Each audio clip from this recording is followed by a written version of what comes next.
நம புத்தாய. கோபத்தை பற்றி ஏதாவது சொல்லிக் கொடுக்க வேண்டும் என்று நினைத்தேன். இந்த கிளிப்னூடாக கோபம் என்றால் என்ன, அதில் விளைவுகள் என்ன, அதை தவிர்த்து கொள்வது எப்படி எனும் விஷயங்களை பற்றித்தான் கதைக்க போகிறேன். அதனாலேயே மிகவும் கவனமாக கேட்டுக்கொள்ளுங்க. மிகவும் முக்கியமானது. கோபம் அதில் எதிர்ச்சொல் தான் அன்பு, இல்லவிட்டால் மைத்ரி, ஜீவகாருண்யம். அவ்வாறான அன்பு, ஜீவகாருண்யம், மைத்ரி மனதினுள் இருக்கும் போது கோபத்துக்கு ஒருபோதும் இடமில்லை. அதனாலேயே கோபம் இந்த அன்பு எனும் பெயரில், இல்லாவிட்டால் அன்பு எனும் சொல்லில் எதிர்ச்சொல். கோபம் மனதுக்கு வந்த பிறகு சிலர் அடிக்கடி கோபம் கொள்கிறார்கள். கோபம் மனதுக்கு வந்த பிறகு என்ன நடக்கும்? முதலாவதாக அவருடைய முக நிறம் மிகவும் இருளடையும். அவருடைய முகம் அழகற்ற ஒன்றாக மாறிவிடுகிறது. பார்த்து கொண்டிருப்பவர்களுக்கு அவர் அசிங்கமானவராகத்தான், கேவலமானவராகத்தான் தெரியும். சரியா? அதுதான் இந்த கோபத்தின் இருக்கும் முதலாவது பலன். அதே போல இரண்டாவதாக என்ன செய்வோம்? கோபம் கொண்ட பிறகு இரண்டாவதாக நாம் அதை சில நேரம் வார்த்தைகளினால் வெளிப்படுவோம். கெட்ட வார்த்தைகளினால், அந்த கோபத்துடன் மூழ்கிய மனத்துடன் செயல்படும் போது அவர்களுக்கு ஏசுவார்கள். இல்லவிட்டால் புறங்கூறி மற்றவர்களை பிரிக்க செய்வார்கள். இல்லவிட்டால் பொய் பேசுவார்கள். இல்லவிட்டால் கடும் வார்த்தைகளினால் ஏசுவார்கள். அதுதான் கோபத்தின் முதலாவது பலன். இரண்டாவது பலன் அது மட்டும் இல்லை. அப்படி இருந்தவருக்கு அந்த கோபம் அதை விட அதிகம் என்றால் மூன்றாவதாக என்ன நடக்கும்? மூன்றாவதாகத்தான் அவர் அடிப்பார். இல்லவிட்டால் கொன்று விடுவான். இல்லவிட்டால் வெட்டுவான், இடிப்பான். அப்படியான நிறைய கேவலமான தவறான விஷயங்களுக்கு போகும் ஒரு முதல் காரணம்தான் இந்த கோபம். கோபம் மனதில் தான் ஏற்படுகிறது. அந்த கோபத்துடன் மூழ்கிய மனதுடன் செயல்படும் போது வார்த்தைகளினால், இல்லவிட்டால் உடலினால் செயல்களாக அது வெளிவரும். சரியா? அதனாலேயே இந்த கோபம் கொண்ட பிறகு அவர் மற்றவர்களுக்கு ஏசினால் என்ன நடக்கும்? அவர்களும் திரும்பி ஏசலாம். அவர்களும் அப்படியான கோபம் கொள்பவர்கள் என்றால் அவர்களும் ஏசுவார்கள். அதுதான் சாதாரண இயல்பு. அடித்தால் சில நேரம் அவர்களும் அடிப்பார்கள். அப்போதுதான் இந்த சண்டை சச்சரவுகள் ஏற்படுகிறது, யுத்தங்கள் ஏற்படுகிறது. குடும்பத்தில் என்று நீங்கள் குடும்பத்தில் மனைவி மக்களுக்கும் இடையில் இவ்வாறான சம்பவம் நடந்தால் அந்த குடும்பத்தில் ஒற்றுமைக்கு என்ன நடக்கும்? ஒற்றுமை என்று ஒன்றும் இல்லாமல் போகும். நட்பு இல்லாமல் போகும். அந்த குடும்பத்தில் பெரிய தீதான் ஏற்படுகிறது. மிகவும் அசௌகரியத்துடன் எரிந்து கொண்டு தான் இருக்க நேரிடும்.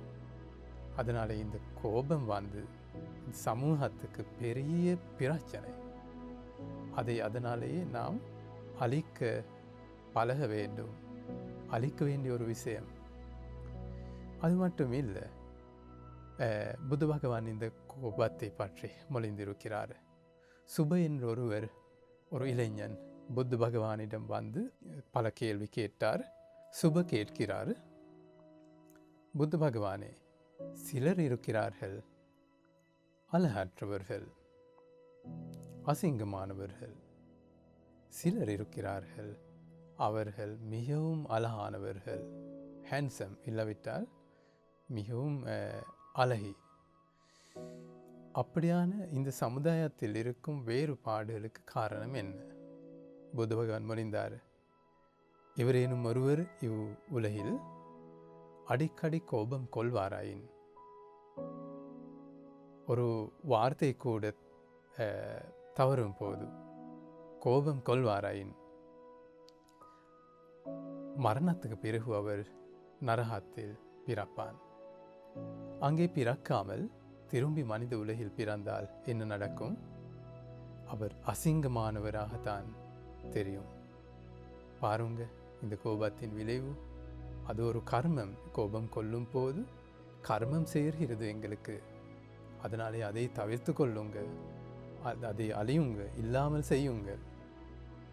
அதே போல இவரேனும் ஒருவர் இவ்வுலகில் கோபம் கொள்ளாமல் இருப்பாராயின், அவருக்கு வார்த்தை தவறினாலும் பல வார்த்தைகளினால் அவருக்கு யாராவது ஒருவர் ஏசினாலும் அவர் கோபம் கொள்ளாமல் இருக்கிறார்.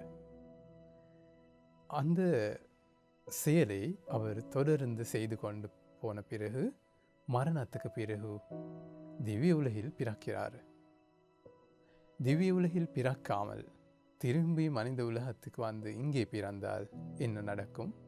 அவர் மிகவும் அழகானவராகத்தான் தெரியும். அப்படியான அளவுக்கு இந்த கோபம் மிகவும் பொல்லான ஒரு விஷயம். அதே போல கோபம் இல்லாத நிலை, அன்பு வந்து அப்படியான அளவுக்கு மிகவும் அழகான ஒரு விஷயம், நல்ல விஷயம்.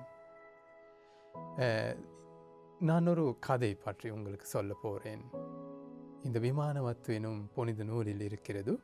இன்றைக்கு 2500 வருடங்களுக்கு முன்பு நடந்த ஒரு சம்பவம். மொக்கல்லான என்ற ஒரு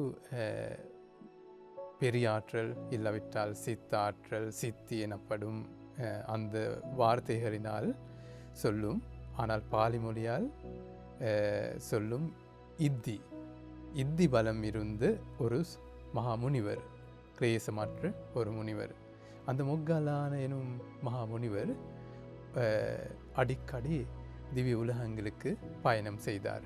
அவருடைய இத்தி பலம் மூலம் அவர் பயணம் செய்து ஒரு நாள் ஒரு பெரிய விமானம் அல்லது திவ்ய மாளிகை கண்டார். கண்டு அதன் கிட்ட நின்றுவிட்டு இருக்கும் போது ஒரு தேவதை வெளியே வந்து மொக்கல்லான எனும் முனிவரை வணங்கினார்.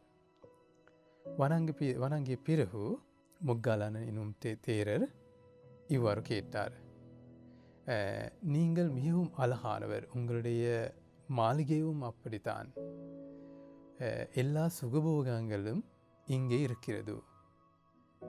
இவ்வாறான பெரிய சுகபோகங்கள் கிடைக்க, பெரிய நன்மை கிடைக்க நீங்கள் மனித உலகில் இருக்கும் போது செய்த புண்ணியம் என்ன? அந்த தேவதைக்கு வெட்கமாக இருந்தது. அவள் அதை சொல்ல விரும்பவில்லை. பிறகு இரண்டாவதாகவும் மொக்கல்லான தேரர் அந்த கேள்வியை கேட்டார். பிறகு அந்த தேவதை பதில் தந்தார். அந்த வெட்கமடைய காரணம்தான் அவள் தானம் கொடுத்து உபோசத்தை அட்டமுக சீலம் காப்பாற்றி அப்படியான, அதே போல தியானம் செய்து அப்படியான புண்ணியங்களை சேகரித்து கொண்டவள் அல்ல. அதுதான் வெட்கமடைய காரணம். ஆனால் அவள் ஒரு புண்ணியத்தை செய்து கொண்டு இருக்கிறாள். அந்த புண்ணியம் தான் அவள் சொல்றாள், நான் மனித உலகில் இருக்கும் போது நீண்ட காலத்துக்கு முதல், அதாவது காசிப புத்த பகவான் உலகில் தோன்றி இருந்த காலத்தில், அதாவது எண்ணிக்கையால் சொல்ல முடியாத அளவில் நீண்ட வருடங்களுக்கு முன்பு அவள் இந்தியாவிலேயே ஒரு தாசியாக, அதாவது பணிப்பெண்ணாக ஒரு வீட்டில் வேலை செய்து கொண்டு இருந்தார். இருக்கும்போது அந்த வீட்டில் இருந்த எஜமான் அவர் மிகவும் கொடூரமானவர். தன்னுடைய கைக்கு அகப்பட்டதை எடுத்து அவளை அடிப்பான். அப்போது அவள் அதே போல ஒரு முறை அவளுக்கு அடித்துவிட்டு அவளுடைய தலையும் காயப்பட்டது. பிறகு அவள் பயப்பட்டு இவ்வாறு சிந்தித்தாள், நான் கோபம் கொண்டால் இவர் என்னை கொலை செய்யலாம், இந்த முகங்கள், காதுகள், கை கால்கள் வெட்டி போடலாம், அப்படியான கொடூரமானவர். அதனாலே நான் கோபம் கொள்ளாமல் இருக்க வேண்டும், எனக்கு வேறு போக இடமும் இல்லை, அதனாலேயே கோபம் கொள்ளாமல் இரு என்று தனக்கே ஆலோசனை செய்து கொண்டு இவள் கோபம் கொள்ளாமல் இருந்தாள். அவள் சொல்றாள், மகா முனிவரே, நான் மனித உலகில் இருக்கும் போது அந்த புண்ணியம் தான் செய்து கொண்டேன். அதாவது அவள் சொல்றாள், நான் மைத்ரியை பரப்பினேன், அன்புவை பரப்பினேன். அவள் அன்புவை பரப்பிய முறை தான் கோபம் கொள்ளாமல் இருப்பது, அதுதான் முறை. அந்த புண்ணியத்தால் தான் இந்த திவ்ய உலகத்துக்கு வந்து இவ்வாறான பெரிய சுகபோகங்களை நான் பெற்றுக்கொண்டேன் சொல்லி அவள் பதில் தந்தார். பாருங்க, இந்த கோபம் கொள்ளாமல் இருக்கும் போது பெரிய புண்ணியம் தன்னுடைய வாழ்க்கைக்கு சேர்கிறது. அதே போல புத்த பகவானை பற்றி சொன்னால், புத்த பகவானுக்கு 32 வகையான மகாபுருஷ லட்சணங்கள் இருந்தது. அதில் ஒரு மகாபுருஷ லட்சணம் தான் சுவன் வண்ணம், அதாவது இந்த தோல் நிறம் பொன் நிறமாக ஜொலித்து கொண்டிருந்தது. அந்த மகாபுருஷ லட்சணம் கிடைக்க அவர் செய்த புண்ணியம்தான் அவர் முதலில் மனிதர்களாக மனித உலகில் வாழ்ந்திருக்கும் போது கோபம் கொள்ளாமல் தான் வாழ்ந்து வந்தார். இதனை அவருக்கு சொல்லி ஏசினாலும் அவர் கோபம் கொள்ளவில்லை. அதே போல மென்மையான துணிமணிகள் அவர் தானமாக வழங்கினார். அந்த 2 புண்ணியங்களால் தான் புத்த பகவானுக்கு மிகவும் அழகான பொன்னிறமுள்ள பிரகாசமுள்ள தோல் கிடைத்தது. பாருங்க, இந்த கோபம் கொள்ளாமல் இருக்கும் போது எங்களுக்கு கிடைக்கும் நன்மை பற்றி. அதனாலேயே கோபத்தில் இருந்து விலகி இருப்போம், அது மிகவும் நல்ல ஒரு விஷயம். கோபத்தில் இருந்து விலக வேண்டுமானால் நாம் என்ன செய்ய வேண்டும்? அதுதான் அன்புவை மனதில் பழக்கப்படுத்தி கொள்ள வேண்டும், மைத்ரியை பழக்கப்படுத்தி கொள்ள வேண்டும், ஜீவகாருண்யத்தை பழக்கப்படுத்தி கொள்ள வேண்டும். மனதில் அன்பு, ஜீவகாருண்யம், மைத்ரி என்பனவை இருந்தால் கோபத்துக்கு இடம் இல்லை. என்ன காரணம்? இந்த மெத்தா இல்லாவிட்டால் மைத்ரி, அன்பு மனதில் இருக்கும் போது கோபத்துக்கு இடம் இல்லை. கோபம் எதிர்ச்சொல், அதுதான் காரணம். அதனாலேயே சாதாரண வாழ்க்கையில் நாம் அன்புவை பழக்கப்படுத்தி கொள்ள வேண்டும். அதாவது அன்புள்ள ஜீவகாருண்யம் உள்ள சிந்தனைகள் அடிக்கடி சிந்திக்க வேண்டும். அதே போல மைத்ரி, ஜீவகாருண்யம், அன்பு உள்ள உடல் செயல்களை பழக்கப்படுத்தி கொள்ள வேண்டும், அடிக்கடி பழக்கப்படுத்த வேண்டும். சரியா? அது மட்டும் இல்லை, மைத்ரி உள்ள, அன்பு உள்ள, ஜீவகாருண்யம் உள்ள வார்த்தைகளும் பழக்கப்படுத்தி கொள்ள வேண்டும். அடிக்கடி அதையும் பழக்கப்படுத்தி கொண்டு தான் இருக்க வேண்டும். அதே போல இந்த மைத்ரி அல்லது அன்பு ஒரு தியானமாக வளர்க்கலாம், தியானமாக செய்யலாம். மித்தா தியானம் அல்லது அன்பு தியானம் என்று நான் இந்த முனிவர் எனும் யூடியூப் சேனலில் அதை செய்து போட்டிருக்கிறேன். அதை பார்த்து உங்களுக்கு மெத்தா தியானத்தை பழக்கப்படுத்தி கொள்ளலாம். இந்த மெத்தாவை தியானமாக அல்லது அன்புவை தியானமாக அவ்வாறு வளர்க்கும் போது உங்களுக்கு 11 வகையான பெறுபேறுகள் கிடைக்கிறது என்று புத்த பகவான் ஒரு சோத்ரு போதனையில் முறைந்திருக்கிறார். இன்னும் போதனைகளில் இருக்கிறது. அவை எல்லாம் சேகரித்து பார்க்கும்போது 11 பெறுபேறுகளை விட அதிகமான பெறுபேறுகள் அந்த தியானம் மூலம் எங்களுக்கு பெற்றுக்கொள்ளலாம். பழைய மனிதர்கள், ரிஷிமார்கள், பிராமணர்கள் பிராம உலகில் பிறக்கவும் செய்த ஒரு புண்ணியம்தான் இந்த மெத்தா எனும் தியானம் அல்லது அன்பு தியானம். அது சுருக்கமாக கூறினால், நீங்கள் அதை சாதாரண வாழ்க்கையில் பழக்கப்படுத்தும் போது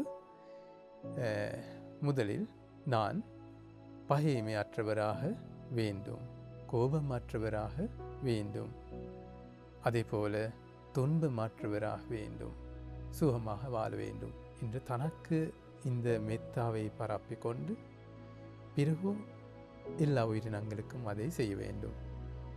என்னை போல எல்லா உயிரினங்களும் கோபமற்றவர்களாக வேண்டும், பகைமையற்றவர்களாக வேண்டும், துன்பமற்றவர்களாக வேண்டும், சுகமாக வாழ வேண்டும் என்று அது அப்படித்தான் இந்த அன்பு உள்ள சிந்தனைகள் நாம் சிந்தனைகளாக தியானமாக வளர்க்கலாம். அது மிகவும் விரிவாக முனிவர் எனும் யூடியூப் சேனலில் போட்டிருக்கிறேன். அன்பு தியானம் அல்லது மெத்தா தியானம் என்று தான் அங்கே போட்டிருக்கிறோம். அதனாலே இவற்றை பார்த்துக்கொண்டு மைத்ரி உள்ள, அன்பு உள்ள, ஜீவகாருண்யம் உள்ள உடல் செயல்பாடுகள், வார்த்தைகள், சிந்தனைகள் பழக்கப்படுத்தி கொண்டு உங்களுக்கும் கோபத்திலிருந்து விலகி உங்களுக்கு மிகவும் சுகமான பிரியமுள்ள விளைவுகளை பெற்றுக்கொள்ள வாய்ப்பு கிடைப்பதாக. நமோ புத்தாய.